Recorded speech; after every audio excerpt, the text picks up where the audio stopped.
We live in a day and age where technology is creating a world without borders, filled with unlimited potential to improve the lives of the people around us. In Overex, global health ushers in a new way of leveling the playing field with increased access to quality healthcare services delivered at your doorstep. Our qualified professionals are equipped with state-of-the-art point-of-care testing technology to conduct tests such as kidney function, liver function, electrolyte tests, body composition, hemoglobin, A1C, and many more services with the highest efficiency in delivering results. The addition to our flagship Wellness on Wheels, more fondly known as WOW Delivery Service, brings the entire clinical experience full circle. IGH has remained committed to creating the future of healthcare delivery. Gone are the days of sending loved ones outside the country for basic medical services. Overex Global Health offers a new peace of mind and takes pride in delivering the quality of care we all deserve. For the first time in the history of the Gambia Printing Publishing Corporation proudly introduces the Biliomatic exercise book printing machine. The machine has the capacity to print more than 20,000 books per hour. Yes, 20,000 books per hour. It also prints magazines, newspapers, calendars, flyers, normal books and all kinds of printed documents plus items at affordable prices. With the Biliomatic printing machine, GPPC can now render high quality and non-size restricted printing service supply across the sub-region. Rush now and partner with GPPC for all your public and private printing service needs. Print with us today and you'd be offered highly professional, reliable and efficient service delivery by our team of experts. The Gambia Printing and Publishing Corporation is here to meet all demands and is reliable at all times. For more info, contact us on 437-4493 or 437-4402. GPPC is Gambian and it's yours. All right. Honey, did you remind him that the last time he sent the money, it was not enough to buy all the provisions? Oh, sorry, I forgot to tell him. Are you guys talking about money transfer to buy provisions? Yes. But don't you know about Baluo? Baluo? Baluo? What is Baluo? Baluo is a service that your son can use to send provisions directly to you guys from the shop. And you don't have to worry about the exchange rate. Tell me how Baluo works. It's very simple. Just log on to baluo.com and shop or download the app on your phone. You can shop on the website or using the app to buy online basic products for your family and friends. With Baluo, you decide what your money is spent on. Your money, your choice. Buy online products for your family and friends in the Gambia, Senegal, Nigeria or Mali. Baluo, better than sending money. Gamcell data, now even better. Enjoy 20% extra data on all Gamcell data bundles. Buy 20 megabytes and get extra 4 megabytes. Buy 50 megabytes and get extra 10 megabytes. Buy 100 megabytes and get extra 20 megabytes. Any amount of Gamcell data bundle you buy, you will receive 20% extra data for free. Dial *302* data amount hash or go to your Yaiborom menu and choose your data bundle now. Gamcell data, it's fast, lasts longer and very reliable. Gamcell Yaiborom. One thing is, so like for any public health event, media is very key. I can even recall, even when I was in school, this health education unit used to be working with then Radio Gambia, with very few private radio stations. But now with the emergence of the television and other media outlets, I think it's prudent that we continue working with media houses. And I can attest to this thing. I've joined this directorate in 2015. That was almost during the time of Ebola. And we all know the contribution you've made. We've been sharing information with you, and you've actually disseminated most of those messages to the general population. And it was very useful in such a way that we didn't even have a single case of Ebola. Similarly, like the outbreak of COVID-19 also, we've seen how much you've been doing. So similarly for this case also, that's why we found it necessary to have you on board so that you help us to disseminate some of this basic information to the general population. Because the population, the community, they matter very well in this. The more people the more we know about the problem, the better and easier for the problem to be solved. So that's why it's important we come on board and we work collectively and support each other in ensuring that this is contained.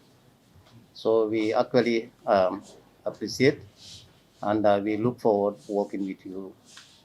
Let me also recognize the presence of WHO Health Promotion Specialist, Mr. Kasama, with his colleague Azizi is here around. She has just stepped out. We also have a representative from Medicine Control Agency, Mr. Tijan Jallo, and Mr. Lami Sambu will do a short presentation on the situation of AKI. So the whole idea is to update you, to provide you with some of the basic information and also the latest information about AKI, so that you in turn can also share this thing with the general population. We just had an engagement with some of the media editors and GSM operators. And in addition to the media houses, I think we also recognize the role of the GSM operators in terms of this message dissemination. So having said that, I just want to welcome you on board, and we thank you very much for all what you've been doing, and we do hope that we'll continue working with you. I think even the meeting we had with the media editors and the GSM operator, the director indicated that for wherever he goes, he will share this thing with his partners on how much the Gambia has been working with media houses. Anytime we call on you, I'll say almost 90% of all of you will be on board. So that is an indication that we are partner in this. And we thank you very much for that. We could have organized this thing earlier, but better late than never. We also want to thank WHO for supporting this particular event, both financially and technically. They are funding this thing. And in addition, we have their representative who will also share some of the statement or information about AKI. So we thank them very much for that. And on that note, I will say I have the singular honor to open this short briefing open. Thank you very much. We want to thank, when I say we, the World Health Organization, is very appreciative of what government is doing, as far as the health sector, overall health sector is concerned. And we will also want to acknowledge, the participation of course, and the collaboration of the MCA. We all know they have been also very much engaged in this. So it's a partnership. And that partnership has to go to the level of the media. The media cannot be left behind. So we are all part of this. all I can say, because to summarize it, is that we cherish what you're doing. We recognize your role. We know you are a very important partner in anything, any health event. For any health event to succeed, without the media, I'm sorry, we cannot succeed. So therefore, your participation, your energy, your microphones, you know, your whatever you want, your pens and notebooks, they are so dear to us, because it is through those gadgets, through those tools, that you'll be able to, change attitudes or change behavior. So we really rely on you. And WHO, all I can say is happy to be associated with this event, you know, supporting the ministry, working together with the ministry, MCA, and other partners for this particular activity. It is our obligation to work with the ministry. It is our obligation to work with the ministry. It is our obligation to support the ministry. That's what WHO is here for, you know, to support, to strengthen the health system, to strengthen the capacity. And then the capacity is not only the health sector, but also those that are working with the health sector. And the media is number one. I keep saying it. One milestone way back in 2001, that was the time when the Association of Health Journalists was established. And thanks to Allah, and also we thank the late Babukar Gay, I mentioned in that meeting, Citizen FM, Yeneba Nyang was there, and I think D.A. Jao, they were the trainers. WHO brought an expert to train journalists on health reporting. So since that time, you can see a lot has happened. Nearly 21 years ago. 21 years along the line, we have recognized your strength, we have recognized your wisdom, we have recognized your knowledge, and we have recognized your contribution to the health sector. So this particular event is only one out of a good. We know that you have been rallying behind the Minister of Health. You have been, also rallying behind other sectors, because media is about development. That's why you have a big role. Not only health, but all the other sectors are important. Whenever they want to sneeze, they call the media, because it's important for the people to know. So all I can say is thank you very much for coming, and may Allah, the Almighty, bless all of us. And may this very important crusade that we have started, may we end it successfully. We are all in this together. We are all, saddened. We all know what has happened, but there is not the time to expose each other's dirty linen. It's the time to work together. How can we control what we have at hand? Not, pointing fingers. Usually, some of us are good at that, including myself. So it's not about blame gaming. It's not about, this person is wrong or whatever. It's about how do we come together to address the situation at hand. And I know with you, we can succeed. With you, we did something with COVID-19. And thank God, we now see the results. With you, we did a lot with measles. We did a lot with polio. We did a lot with so many other things. So that's why this one is not a surprise. Bringing you on board will really make a difference. On that note, I thank you so much. God bless you. Just to give you a brief introduction about the mandate of Medicines Control Agency. The main mandate of MCA is to assure quality, safety, and efficacious of medicines and related products. So, Medicines Control Agency is the main body that is responsible for the quality of medications. And as we all know now, due to this AKI, a lot of questions have been put to medications because there's a lot of panic going around the country. Most people don't have trust anymore in certain medications. But just to clear some of the shadow of doubt so that the general public will know, is out of the 70 kids that died, some of the kids died without taking any medications. And out of that 70 kids, some kids, they took medications that we have tested, and the medications are not affected. they are safe to be used, but the kids only took those medications and died. Also, what I want to engage the general public to know about, no one will take a kid and subject them into medications if they are not having any underlying conditions. So now, just to give brief about how we came up with these 4 medications in concern. A pediatrician from RVTH blown a whistle to the EDC, Epidemiology and Disease Control Unit under the Ministry of Health.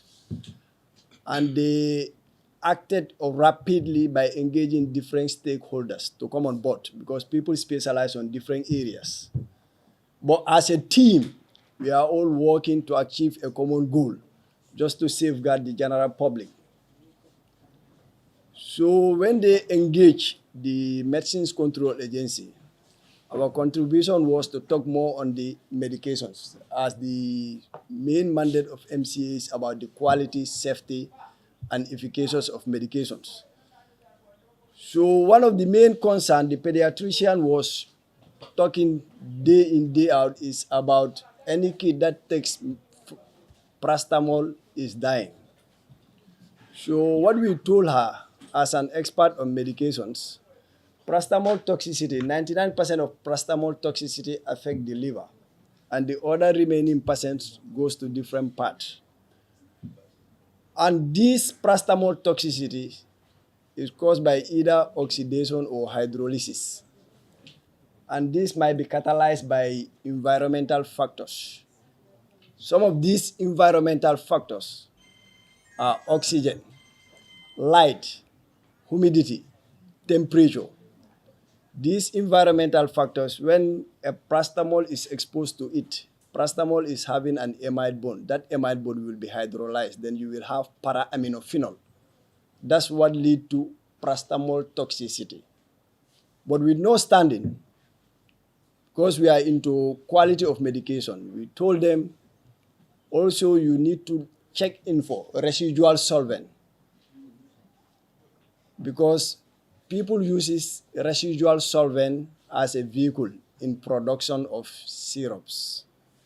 And we told them residual solvent are classified into 3 categories. Class 1, which is tetragonic, which is not allowed to use in any pharmaceutical production. And class 2, they are allowed, but with a permittable limit. And most of the residual solvent that is used in production comes under class 2 because they are allowed under a certain limit as per international standard, which is in different standard in the United States Pharmacopoeia, European Pharmacopoeia, and ICH guideline, Q3 revision 6, and also in the Japanese Pharmacopoeia. But the commonest one that they use is the ethylene glycol. And that ethylene glycol, the permittable limit is 6.2 milligram per daily exposure is allowed, which is 620 parts per million.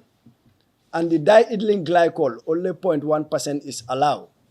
So we advise, if we have the product that the kids were subjected on from the hospitals, we will send them and check for the presence of para-aminophenol in the case of the paracetamol, and for the ethylene and diethylene glycol in other products including paracetamol, because they are cheap solvents.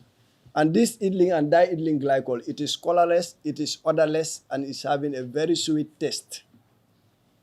So when they brought the medications to the team, we sent them to Ghana for analysis.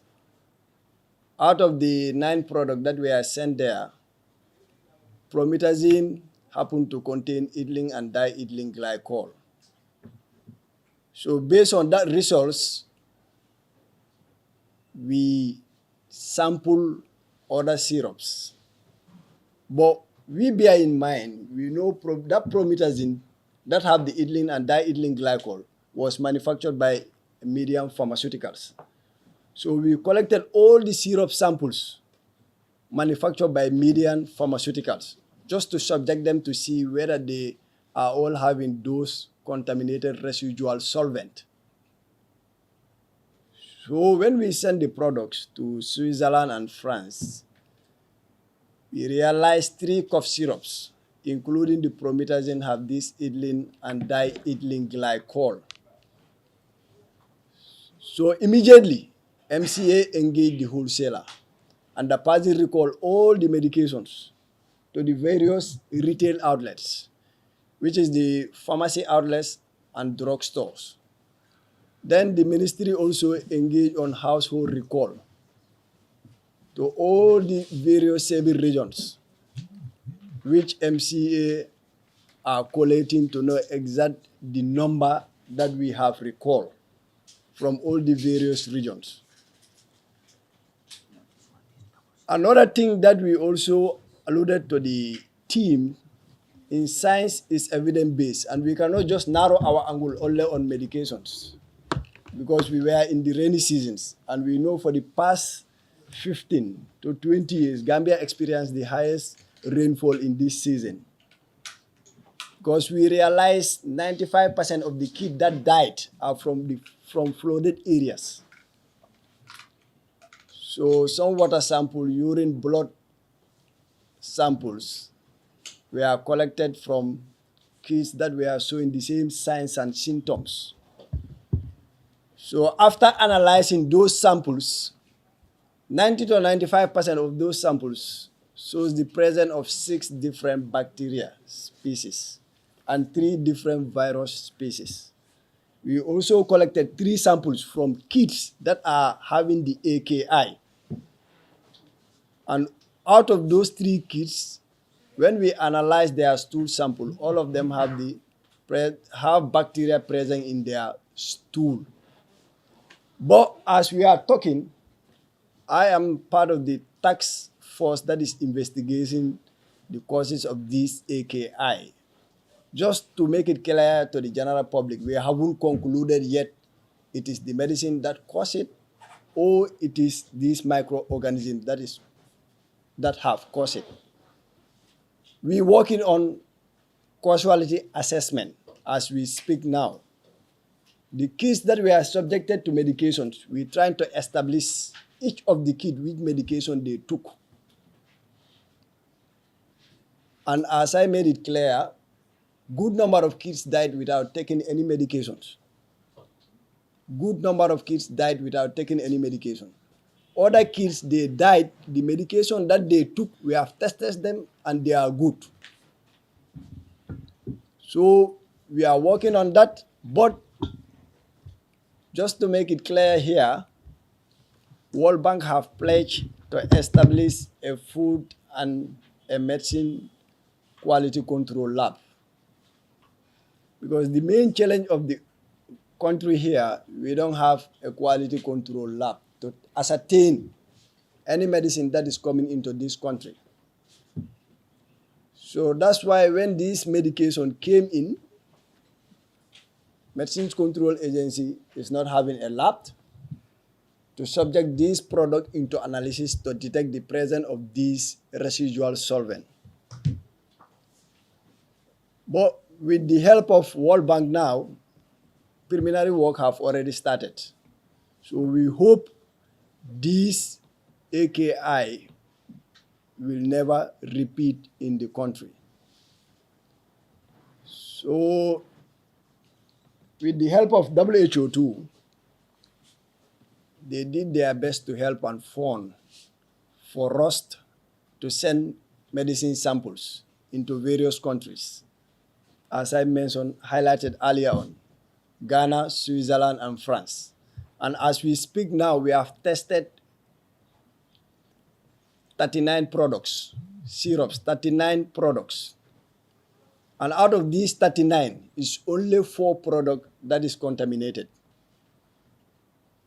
So on that note, the message for MCA here is if anyone is taking any medication, kindly go to a health facility and seek for medical advice first. And the rest, my colleague from health promotion will buttress on that. Thank you very much. So just to remind ourselves, AKI is a condition where it is a form of a kidney injury. There are so many other forms of kidney injury, and then AKI is just one of them. And then what happens when the kidney is damaged? The kidney's responsibility is to filter the blood. It's like when you take a sieve, to separate fine grains from bigger grains. That is the function of the kidney. It filters blood to remove waste materials that will usually come out as urine.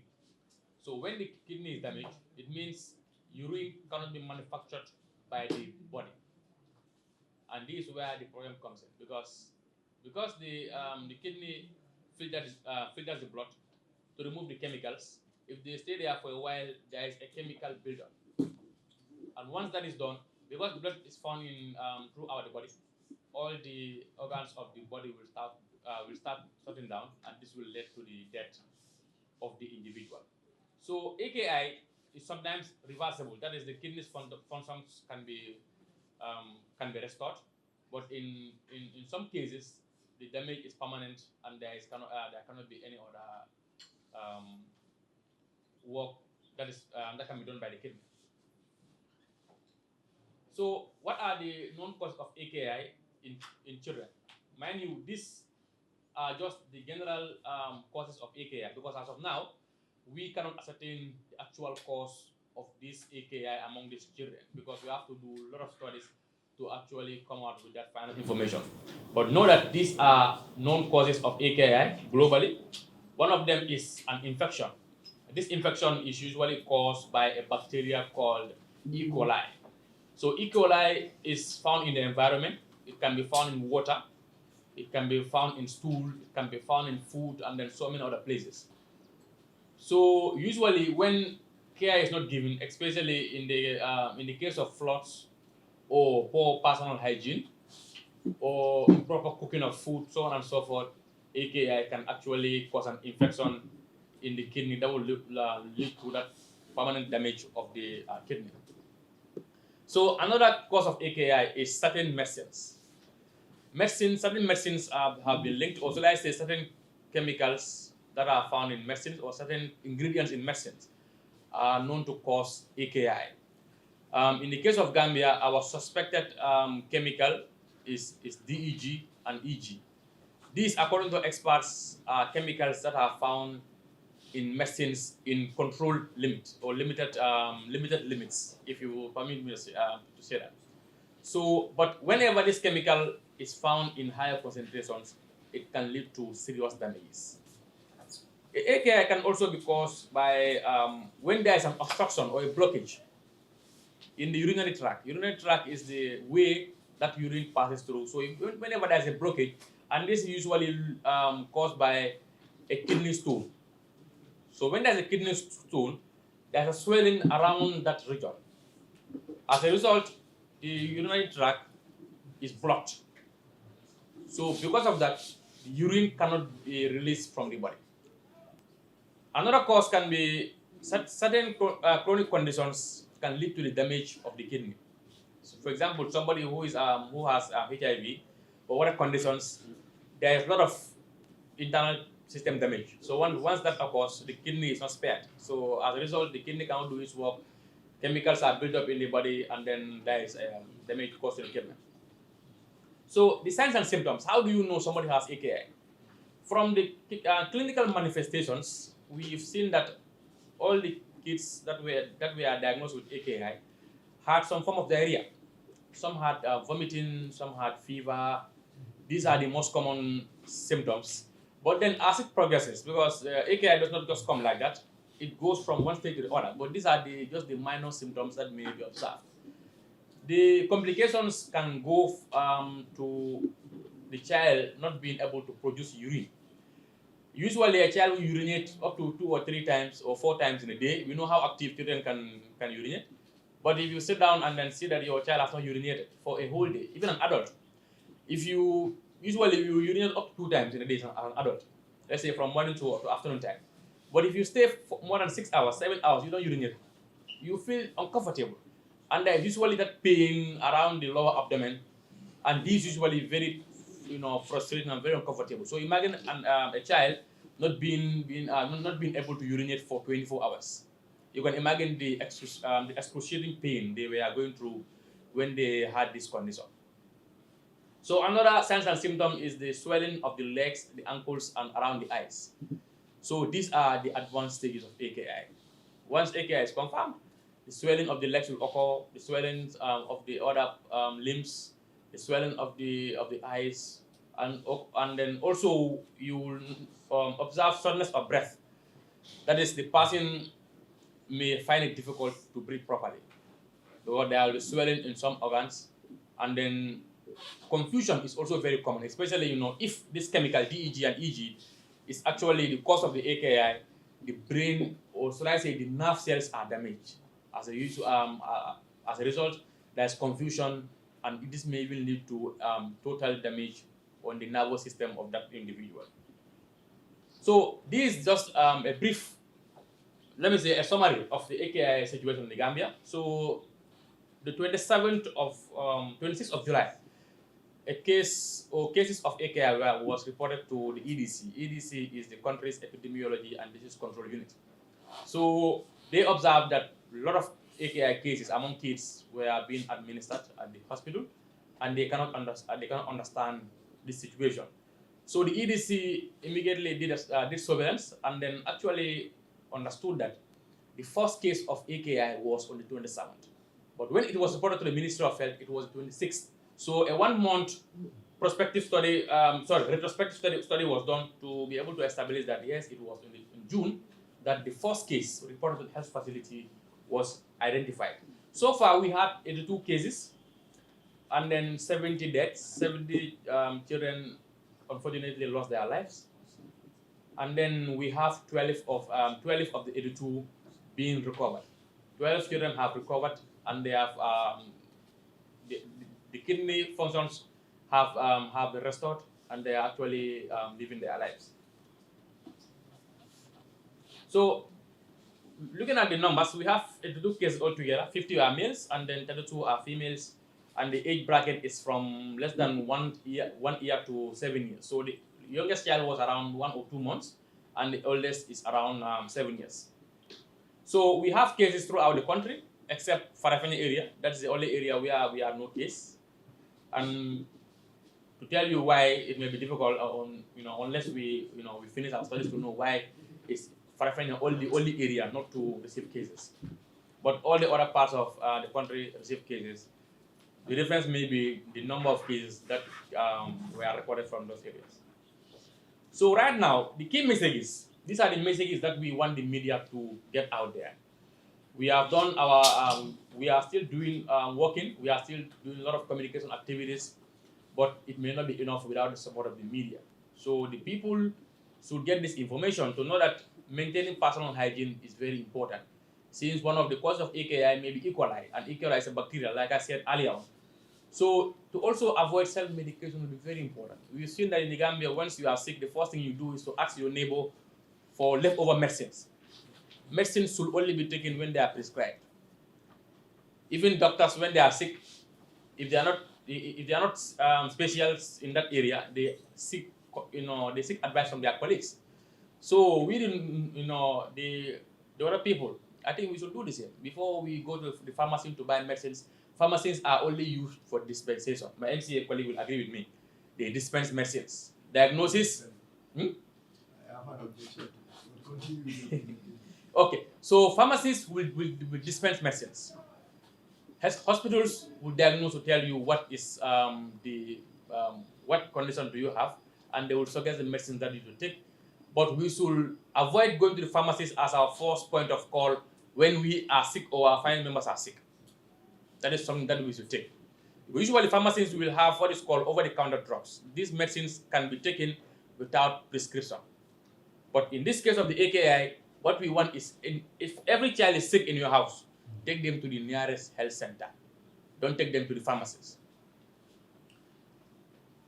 So another most important point is to avoid medicines that come from Maiden Pharmaceuticals. Maiden Pharmaceuticals is the company that manufactured the 4 products that were found to be contaminated. As a result, India government has banned the company from producing medicines. So if they do that, we cannot just fall our arms and then wait for results. We have to also take this decision to ensure that they are banned, all their products, both for children and then for adults, are all banned for now, unless we are able to get sufficient evidence to show that the products are now safe. I'm sure in the coming weeks, MCA will update us on the medicines that are tested and and are safe, so that we can continue. Because right now there are a lot of problems, in accessing essential medicines at the health facility level, even from the drugstores. So any product that is manufactured by Made Pharmaceuticals Limited should be avoided at all times, by all means. So what actions have we taken as a ministry to contain this outbreak?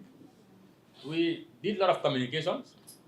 A lot of messages went out to the people to avoid these medicines, to go to the health center, if the children are sick, so on and so forth. We also banned the importation, the sale, distribution, and the use of paracetamol syrups, cough syrups, and then promethazine syrups. So promethazine syrup and cough syrups were the ones found to be contaminated, but we don't want to take chances. That's why we are expanding the ban and the recall to paracetamol syrups and all other medicines that were found to be, and all other medicines manufactured by Made Pharmaceuticals. We've also done a medicines recall exercise 2 times, and we have really recalled a lot of medicines. Yes, still we will go back to ensure that all medicines that are suspected to be recalled from the households. What studies are we doing right now? Currently, we are doing a lot of studies. One of them is a causality assessment. Causality assessment will be able to tell us what is the actual cause of this AKI. Right now, we are acting on hypotheses, but we have to test those hypotheses to actually come up with a conclusion to say that this is the actual cause. So we are calling on the general population to be patient with us until we are done with our studies. And I believe this will be done in the shortest possible time, probably a week or 2. So we are also doing pharmacovigilance. This is actually coordinated by the MCA to ensure that any medicine that is taken by these kids or children at the hospital, especially those on admission, are recorded to know which brands can cause the AKI. So we are also doing case control studies. Case control studies, we have 2 groups. The groups that are already affected with the condition, and those that are not affected, we will observe them and come up with conclusions. Also, we've sent a lot of medicine samples through the MCA to abroad. We don't want to take a chance. We want to test all medicines to ensure their safety. Once these results are found, we will do a regular press briefing to ensure that our people are informed. What are the roles of the individuals? Individuals that are in this house, in this room here, and those that will be getting this message either on the radio or TV or on the print media or social media. You are the ambassadors of the AKI messages. Not everybody will have access to social media or to the media. We have people in our homes, in our meetings, family gatherings, family meetings, naming ceremonies. Wherever you go to, let us spread the message so that everybody will get it. These 70 children that died is very unfortunate. They could have been scientists in the country. They could have been great people. They could have changed this nation. So anything that will prevent such to happen again, or anything that we can use to curtail the impact of this outbreak, it will really be helpful. So if you have any further questions about AKI, especially to the public, you may always call the 1025 and somebody will be there to help you answer your questions. If your child is sick with any of these symptoms and signs that we mentioned, report to the nearest health center or call 1025. If you see any pharmacy that is selling medicines from Made Pharmaceuticals, you can always call 1025 or even contact the MCA. I think MCA has a free line. So Tijan will direct on that so that you can call them and they will send their teams to ensure that these medicines are not being sold by anybody. Thank you so much for your wonderful attention. Islamic microfinance is becoming an increasingly popular mechanism for poverty alleviation, especially for developing countries around the world. This microfinance service adheres to the principles of Islam as a form of social responsibility. Yona Islamic Microfinance is the Islamic microfinance of choice in the Gambia, trustworthy and reliable. At Yona Islamic Microfinance, we provide savings products, current accounts, financing products in conformity with Islam. In addition, Yona Islamic Microfinance also offers local and international remittances, takaful fund, management of zakat, management of awqaf, trading and investment, and building of strategic partnerships to bring financial services to the doorstep of the poor with donor projects, madrasas, youth organizations, women groups, and farmer organizations. Make a choice with Yona Islamic Microfinance today. For more information on Yona Islamic Microfinance, call 377-2151 or 9832-151 or visit Yona head office at Tipa Garage, Bakote, or visit any Yona branch located countrywide near you.